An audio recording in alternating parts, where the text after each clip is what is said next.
Hello aspirants. நம்ம centre of சர்வானா பார்த்தீங்கன்னா உங்களுக்கு இந்த கரண்ட் அஃபேர்ஸோட இன்டெப்த் அனாலிசிஸ் வீடியோட பார்ட் 2 தான் இது. ஆல்ரெடி பார்த்தீங்கன்னா இதோட பார்ட் 1 வீடியோ இந்த ஜனவரி 4th வீக்கோடைய கரண்ட் அஃபேர்ஸோட பார்ட் 1 வீடியோ நம்ம ஆல்ரெடி போஸ்ட் பண்ணியிருக்கோம். அதை பார்க்கல அப்படின்னா நீங்கள் நம்ம டிஸ்கிரிப்ஷனில் அந்த லிங்க் இருக்குது, இல்லைனா இப்போ உங்களுக்கு சைடில் பார்ப்ப போகும், நீங்கள் அதை கிளிக் பண்ணி கூட அந்த வீடியோ பார்த்துடலாம். ஸோ இப்போது அந்த வகையில் நம்ம செகண்ட் வீடியோ அதாவது பார்ட் 2 வீடியோக்குள்ளே போகிறோம். இந்த ஜனவரி 4th வீக்கில் நடந்த ரொம்ப இம்பார்ட்டண்டான கரண்ட் அஃபேர்ஸ் அதை எடுத்து நம்ம டீட்டெயிலாக டிஸ்கஸ் பண்ண போகிறோம். ஸோ அப்படி இந்த இதில் பார்க்கக்கூடிய முதல் நியூஸ் என்ன அப்படின்னு பார்த்தீங்கன்னா, WHO அதாவது வேர்ல்டு ஹெல்த் ஆர்கனைசேஷன்லேருந்து யூஎஸ் வந்து எக்ஸிட் ஆகிருக்காங்க. ஸோ அந்த WHOட சீஃப் என்ன சொல்லியிருக்காரு அப்படின்னு கேட்டிங்கன்னா, யூஎஸ் வந்து நீங்கள் உங்களோட டிசிஷனை வந்து ரீகன்சிடர் பண்ணுங்கள், நீங்கள் வந்து அதை யோசிச்சுட்டு சொல்லுங்கள், நீங்கள் வந்து வெளில போகிறேன்னு சைன் பண்ணிட்டீங்க, பட் அதை ஒரு வாட்டி நீங்கள் ரீகன்சிடர் பண்ணால் நல்லாயிருக்கும் அப்படின்ற மாதிரி WHO சீஃப் வந்து இது பண்ணியிருக்காரு. ஸோ இந்த நியூஸில் வந்து நமக்கு தெரிஞ்சிக்க வேண்டிய விஷயம் என்ன, இதில் எதெல்லாம் நம்ம ஒரு ஆஸ்பிரண்ட் பாயிண்ட் ஆஃப் வியூவில் நமக்கு என்னென்ன பேக்ரவுண்ட் என்னென்ன தெரிஞ்சுக்கணும், இது என்ன இந்த யூஎஸ் எக்ஸிட்னால என்ன வந்து ஒரு இம்பாக்ட் நடக்க போகுது, ஃபஸ்ட்டு WHO என்ன, அவங்களோட ரோல் என்ன, அவங்க எப்போ ஸ்டார்ட் பண்ணாங்க, ஸோ இந்த மாதிரி எல்லா இன்டெப்த்தான இதுவுமே நம்ம அனலைஸ்மே இந்த இதில் பார்க்க போகிறோம். ஸோ ஃபஸ்ட்டு WHO இந்த நியூஸை பொறுத்த வரைக்கும் என்ன சொல்லியிருக்காரு அப்படின்னு இது பண்ணி பார்த்தீங்கன்னா, WHOட பிரசிடென்ட், ஸோ WHOட சீஃப் அப்படின்றது டெட்ரோஸ் அதனோன் ஜெப்ரேசஸ். ஸோ இவர் தான் என்ன பண்ணுறாரு அப்படின்னா டைரக்டர் ஜெனரல். ஸோ இது ஒரு இம்பார்ட்டன்ட் ஃபேக்சுவல் இன்ஃபர்மேஷன். ஸோ WHOட டைரக்டர் ஜெனரல் யாருன்னு நமக்கு தெரியணும். ஸோ அவர் என்ன பண்ணுறாரு அப்படின்னு கேட்டிங்கன்னா, சொன்ன மாதிரி யூஎஸ் கிட்ட ஒரு ரீகன்சிடர் பண்ணுங்க அப்படின்ற மாதிரி ஒரு ரெக்வஸ்ட் வச்சிருக்காரு. ஸோ ஃபர்ஸ்ட் ஆஃப் ஆல் இந்த WHO வேர்ல்டு ஹெல்த் ஆர்கனைசேஷன் அப்படின்றது என்ன அப்படின்னு பார்த்தீங்கன்னா, WHO அப்படின்றது யூஎன்னோடைய ஒரு specialised agency for health.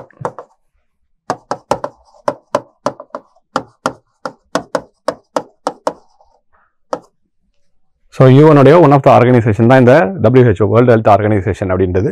So இவங்க என்ன பண்ணுறாங்க அப்படின்னு பார்த்தீங்கன்னா, எஸ்பெஷலி ஹெல்த் செக்டரில் இந்த யுனைடெட் எல்லா கண்ட்ரீஸ்க்கு மத்தியிலுமே ஒரு கோஆபரேஷன் மாதிரி ஒரு கோஆபரேஷன் மாதிரி வரணும் அப்படின்றதுக்காக ஆரம்பிக்கப்பட்டது தான் இது.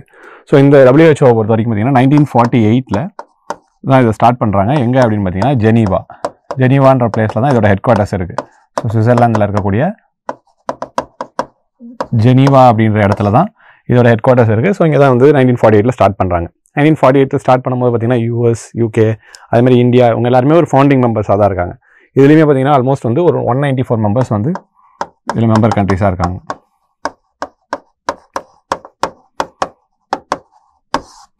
ஸோ இவங்களை பொறுத்த வரைக்கும் இந்த WHO பொறுத்த வரைக்கும் ஃபண்டிங் அப்படின்னு பார்த்தோன்னா, இவங்க இந்த WHO வந்து ஹெல்த் ரிலேட்டடான எல்லா விஷயமே இனிஷியேட்டிவ்ஸ் எல்லாமே எடுக்கிறாங்க இல்லையா, வேர்ல்டு ஓவர் ஃபுல்லாக எல்லா கண்ட்ரீஸ்லையுமே, அதுவும் எஸ்பெஷலாக developing and under developed countries எல்லாத்துக்குமே என்ன பண்ணுவாங்க அப்படின்னு கேட்டிங்கன்னா, இவங்க இந்த ஹெல்த் சப்போர்ட் எல்லாமே பண்ணுவாங்க, ஹெல்த்துக்கான ஃபினான்ஷியல் சப்போர்ட். ஃபார் எக்ஸாம்பிள் இந்தியாவை பொறுத்த வரைக்கும் பார்த்திங்கன்னா, இந்த malaria eradication, TB eradication, HIV eradication, so இந்த மாதிரி நிறைய ஹெல்த் ரிலேட்டடான விஷயம் எப்படி வந்து ஒரு டெவலப்பிங் கண்ட்ரியில் வந்து அதை எராடிகேட் பண்ணுறது, இல்லை அவங்களுக்கு வந்து ஒரு அப்லிஃப்ட் பண்ணுறது, இந்த மாதிரி ஹெல்ப் தான் எல்லாமே பண்ணுவாங்க. என்ன யார் பண்ணுறா அப்படின்னு பார்த்தீங்கன்னா இந்த WHO. இதே மாதிரி இவங்களுக்கு பார்த்திங்கன்னா ஒரு 6 ரீஜனல் சென்டர் இருக்குது. ஸோ அக்ராஸ் த வேர்ல்டு ஒரு 6 ரீஜனல் சென்டர் இருக்குது. அந்தந்த ரீஜனல் சென்டர் என்ன பண்ணுவாங்க அப்படின்னா, அந்தந்த ரீஜன் ஸ்பெசிஃபிக்காக அவங்களுக்கு என்னென்ன பாலிசிஸ் வேணும், இல்லை என்னென்ன ப்ரோக்ராம்ஸ் வேணும், அதில் எப்படி கவர்மெண்ட்டுக்கு வந்து அவங்க என்னென்ன கைட்லைன்ஸ் கொடுக்கலாம், ஸோ அந்த கைட்லைன்ஸை அவங்க எப்படி இம்ப்ளிமெண்ட் பண்ணுறாங்க, ஸோ அந்த ரிப்போர்ட் எடுக்கலாம். இப்போ வந்து ஃபார் எக்ஸாம்பிள் வந்து இந்தியாவில் வந்து இந்த TB எலிமினேஷனுக்காக அவங்க பண்ணுறாங்க அப்படின்னா, ஸோ WHO என்ன பண்ணுவாங்கன்னா, சரி ஓகே இதோட இம்பாக்ட் எப்படி இருக்குது, அதாவது அவங்க பண்ணக்கூடிய இந்த கவர்மெண்ட் பண்ணக்கூடிய ஒரு ப்ரோக்ராமோடைய இம்பாக்ட் எப்படி இருக்குது, ஸோ TBயோட கேசஸ் எவ்வளோ குறைஞ்சிருக்கு, ஸோ இந்த மாதிரி ரிப்போர்ட் பப்ளிஷ் பண்ணுறது, இந்த மாதிரி எல்லா சப்போர்ட்டும் என்ன பண்ணுவாங்க அப்படின்னு கேட்டிங்கன்னா இந்த WHO பண்ணுவாங்க.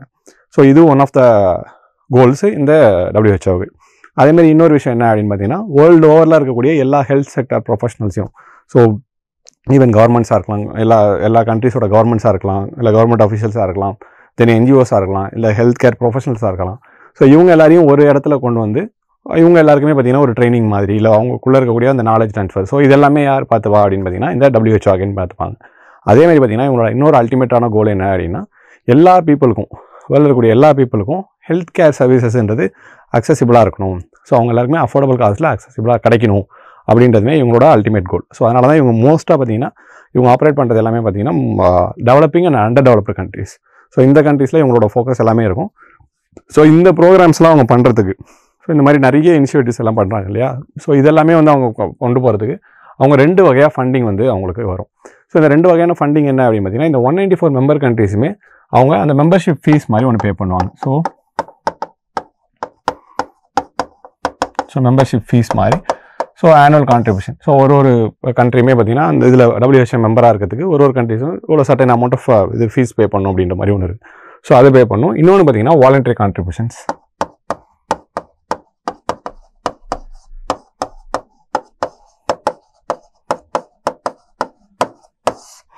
ஸோ இந்த வாலண்டரி கான்ட்ரிபியூஷன்ஸ் அப்படின்றதான் பார்த்தீங்கன்னா இந்த WHO பொறுத்த வரைக்கும் ஹியூஜ் அமௌண்ட் ஆஃப் மணி. இங்கேருந்து அவங்களோட மோஸ்ட் ஆஃப் த ஃபண்டிங் வந்து இந்த வாலண்டரி கான்ட்ரிபியூஷன்ஸ் மூலயமா தான் வருது.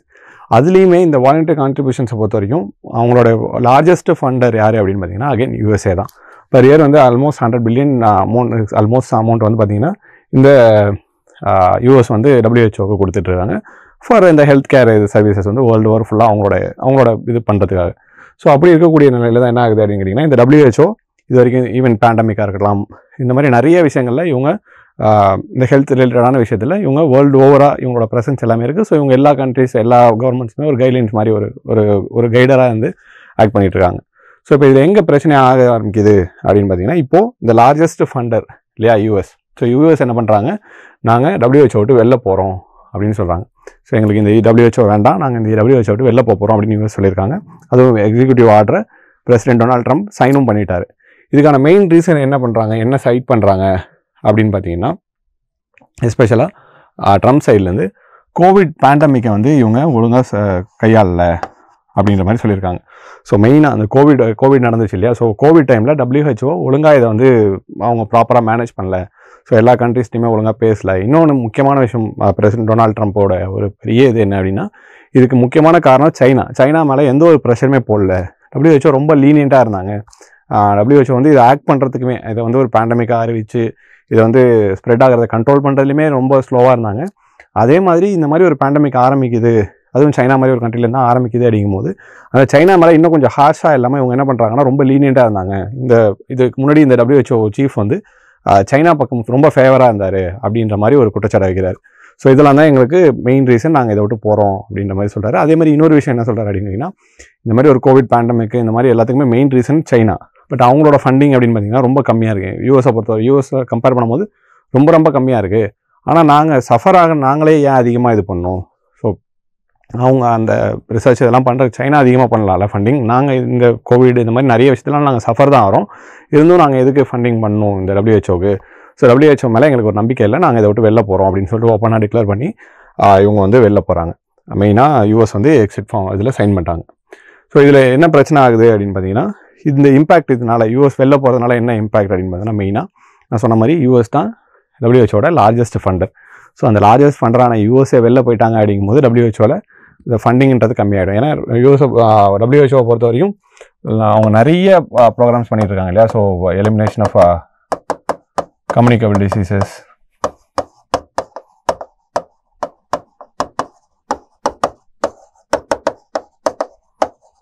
மெயினாக பார்த்தீங்கன்னா இந்த மலேரியா, TB, அதே மாதிரி பார்த்தீங்கன்னா HIV. ஸோ இந்த மாதிரி நிறைய டிசீஸோட எராடிகேஷன் ப்ரோக்ராமில் இந்த WHO வந்து இது பண்ணிகிட்ருக்காங்க. ஸோ அப்போது இந்த US மாதிரி ஒரு பெரிய ஃபண்டர் வெளில போகிறாங்க அப்படிங்கும்போது இவங்களோட நிறைய பாலிசி மெஷர்ஸ் இல்லை நிறைய ப்ரோக்ராம்ஸ் அண்ட் பாலிசிஸ் என்ன ஆகும் அப்படிங்கிறீங்கன்னா அங்கங்கே ஸ்டாஃப் ஆகிடும். இதனால சஃபர் ஆக போகிறது மோஸ்ட்டாக யார் அப்படின்னு பார்த்தோன்னா most under developed and developing countries. அதுவும் இந்தியா மாதிரி கண்ட்ரிஸ்க்குலாம் WHOலேருந்து நிறைய ஃபண்டிங் நமக்கு வந்துட்டு இருக்குது. நம்மளுடைய நிறைய ஸ்கீம்ஸாக இருக்கட்டும், நம்மளுடைய நிறைய டிசீஸ் எராடிகேஷன் ப்ரோக்ராம் இருக்கட்டும், நான் சொன்ன மாதிரி மலேரியா எராடிகேஷன் ப்ரோக்ராம் இருக்கட்டும், TBயாக இருக்கட்டும், HIV இருக்கட்டும், இது எல்லாத்துலேயுமே யார் சப்போர்ட் பண்ணியிருக்கா அப்படின்னு பார்த்தீங்கன்னா நமக்கு WHO சப்போர்ட் பண்ணியிருக்காங்க. ஸோ இப்போது இந்த ஒரு பெரிய லார்ஜஸ்ட் ஃபண்டரே வெளில போகும்போது என்ன ஆகுது அப்படின்னு கேட்டிங்கன்னா இவங்களுக்கு ஃபண்டிங்கும் கம்மியாகுது. ஸோ இது மேலே இருக்க ஒரு ட்ரஸ்ட் ஒர்த்தினஸும் இதாகுது. ஸோ இப்போ இது என்ன ஆகும் அப்படின்னு கேட்டிங்கன்னா கண்டிப்பாக இதோட இம்பாக்ட் அப்படின்றது under developed and developing countries மேலே ரொம்ப ஹெவியாகவே தான் இருக்கும். ஸோ இதுதான் ரொம்ப இம்பார்ட்டண்டான ஒரு விஷயம். ஸோ இன்டர்நேஷனல் அஃபேர்ஸில் யூஎஸ் எடுக்கக்கூடிய ஒரு டிசிஷன் எப்படி ஆல்மோஸ்ட் அதர் கண்ட்ரிஸ் எல்லாமே அஃபெக்ட் ஆக போகுது அப்படின்றத பார்த்துட்டோம். ஸோ இந்த நியூஸை பொறுத்த வரைக்கும் நமக்கு தெரிய வேண்டியது ஏன் வெளில போகிறாங்க, ஐ மீன் யூஎஸ் வந்து WHO ஏன் வெளில போகிறாங்க, WHOனா என்ன, அவங்களோட ரோல்ஸ் அண்ட் ரெஸ்பான்சிபிலிட்டிஸ் என்ன, ஸோ அதில் இருக்கக்கூடிய மெம்பர் கண்ட்ரிஸ் யார், அதோடைய டைரக்டர் ஜெனரல் யார், அப்புறம் ஹெட் குவார்ட்டர்ஸ் எங்கே இருக்காங்க. ஸோ இந்த மாதிரி விஷயம்லாம் ஃபேக்சுவல் இன்ஃபர்மேஷன்லாம் நமக்கு தெரிஞ்சாலே போதும். இந்த நியூஸில் நமக்கு அதுலேருந்து தான் நம்ம எடுத்துக்கிறோம். ஸோ இதுக்கப்புறம் இந்த வீக்லேயே வந்து இன்னொரு இம்பார்ட்டண்டான நியூஸ் என்ன அப்படின்னு பார்த்தீங்கன்னா, இந்த பிரைம் மினிஸ்டர் மோடி ஒரு ஸ்கீமை பற்றி ஒரு இடத்துல பேசியிருக்காரு. ஸோ அது எந்த ஸ்கீம், யூஸ்வலாகவே பார்த்தீங்கன்னா நம்மளோட பிரைம் மினிஸ்டரோ இல்லை ஒரு மினிஸ்டரோ பிரசிடெண்ட்டோ வந்து ஒரு ஸ்கீமை பற்றி பேசுகிறாங்க அப்படிங்கும்போது அது அந்த வருஷம் நம்ம எழுத போகிற எக்ஸாமுக்கு ரொம்ப ரொம்ப இம்பார்ட்டன்ட் ஆக போகுது. ஏன் அப்படின்னா நம்ம நாட்டில் பொறுத்த வரைக்கும் நூற்றுக்கணக்கான ஸ்கீம்ஸ் இருக்குது. நூற்றுக்கணக்குன்னு சொல்கிறத விட ஆயிரக்கணக்கான ஸ்கீம்ஸ் இருக்குது. ஒரு டிபார்ட்மெண்ட்டுக்குள்ளேயும் ஒரு 50-60 ஸ்கீம் இருக்கும். நம்மள்ட்ட ஏகப்பட்ட டிபார்ட்மெண்ட்ஸ் இருக்குது, ஏகப்பட்ட மினிஸ்ட்ரி இருக்குது. ஒரு மினிஸ்ட்ரி நிறைய ஸ்கீம்ஸ் கொண்டு வந்துகிட்டே இருப்பாங்க. ஸோ அந்த எல்லா ஸ்கீமையும் நம்ம எப்படி ஞாபகம் வச்சுக்கிறது அப்படின்றதுனால தான் இந்த மாதிரி அப்பப்போ நியூஸில் அடிக்கடி பாப்பா வருது, இல்லை ரொம்ப ஃபெமிலியராக இருக்குது, இல்லை நியூஸில் ரொம்ப ஹார்டாக டிஸ்கஸ் பண்ணுறது. ஸோ இந்த மாதிரி ஒரு கிரிட்டிசிசம் காலாகிறது, இந்த மாதிரி எதெல்லாம் கரண்ட் அஃபேர்ஸில் வந்துகிட்டே இருக்கும். அந்த மாதிரி நியூஸை நம்ம இன்னும் ஸ்பெஷல் ஃபோக்கஸ் பண்ணோம்னா அதுலேருந்து நமக்கு கொஸ்டின் வரதுக்கான சான்சஸ் அதிகமாக இருக்குது. ஸோ அந்த வகையில் தான் என்ன பண்ணுறோம் அப்படின்னு பார்த்தீங்கன்னா, இந்த வாரத்தில் வந்து இன்னொரு நியூஸ் என்ன அப்படின்னா, மோடி என்ன சொல்லியிருக்காரு, நம்மளோட ஹானரபிள் பிரைம் மினிஸ்டர் மோடி என்ன சொல்லியிருக்காரு அப்படின்னு பார்த்தீங்கன்னா, ஒரு ஃப்ளாக்ஷிப் ப்ரோக்ராம் அவங்க கொண்டு வந்த ஒரு ஃப்ளாக்ஷிப் ப்ரோக்ராம் வந்து இந்த ஜெண்டர் பயாஸை வந்து முறியடிச்சிருக்கு அப்படின்னு சொல்கிறார்.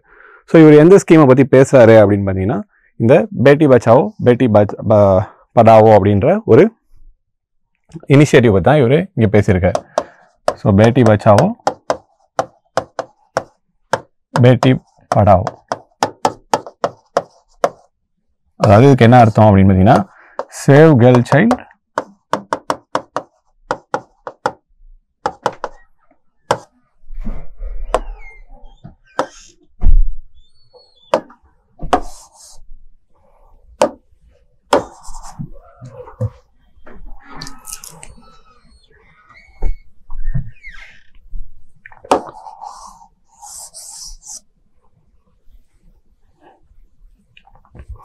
ஸோ மோடி எந்த ஸ்கீம் பற்றி பேசியிருக்காரு அப்படின்னு பார்த்தீங்கன்னா, Beti Bachao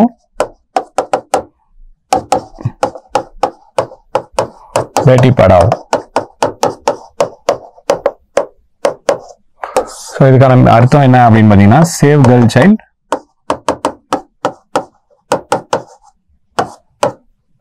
educate girl child.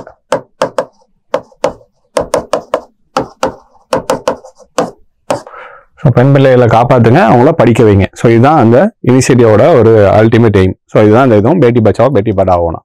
So இந்த ஸ்கீம் வந்து பார்த்தீங்கன்னா 2015, அதாவது 2015 தான் இதை வந்து ஃபர்ஸ்ட் ஆரம்பிக்கிறாங்க. அது எங்கே அப்படின்னு பார்த்தீங்கன்னா, ஹரியானாவில் பானிபட்டில் வந்து இவங்க ஃபர்ஸ்ட் பிரைம் மினிஸ்டர் வந்து இந்த ஸ்கீம் வந்து லான்ச் பண்ணுறாரு. ஃபர்ஸ்ட் ஓகேவா, 2015 ஹரியானாவில் தான் லான்ச் பண்ணுறாங்க இந்த ஸ்கீம். ஸோ இந்த ஸ்கீமை லான்ச் பண்ணுறதுக்கான ஒரு அவசியம் என்ன, ஏன் வந்து இந்த ஒரு ஸ்கீமை இது பண்ணுறாங்க, இல்லை இந்த இனிஷியேட்டிவ் கையில் எடுக்கிறாங்க அப்படின்னு பார்த்தீங்கன்னா, மெயினான ஒரு விஷயம் என்னன்னா, இந்த சைல்டு செக்ஸ் ரேஷியோ அப்படின்னு நம்ம சொல்லக்கூடிய இது. So child sex ratio, so இந்த சைல்டு செக்ஸ் ரேஷியோ அப்படின்னா என்ன அப்படின்னு பார்த்தீங்கன்னா, 1000 மேல் சைல்டுக்கு எவ்வளோ ஃபீமேல் சைல்டு இருக்காங்க அப்படின்றத பார்க்குறது தான் இந்த child sex ratio. So number of female child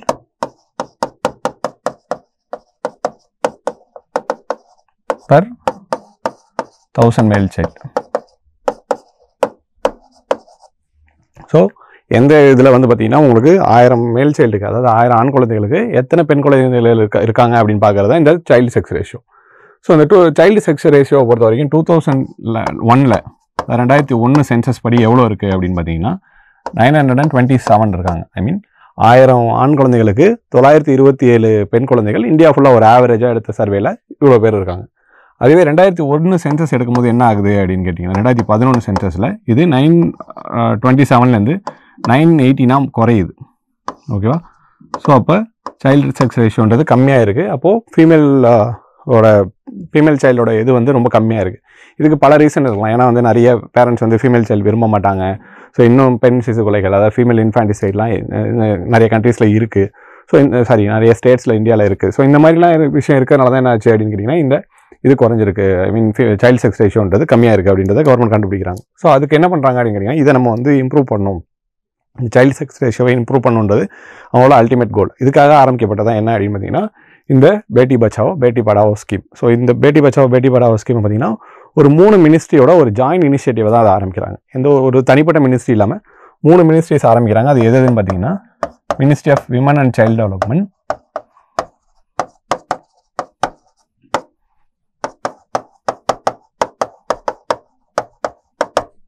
அதுக்கப்புறம் பார்த்தீங்கன்னா ministry of family and health welfare,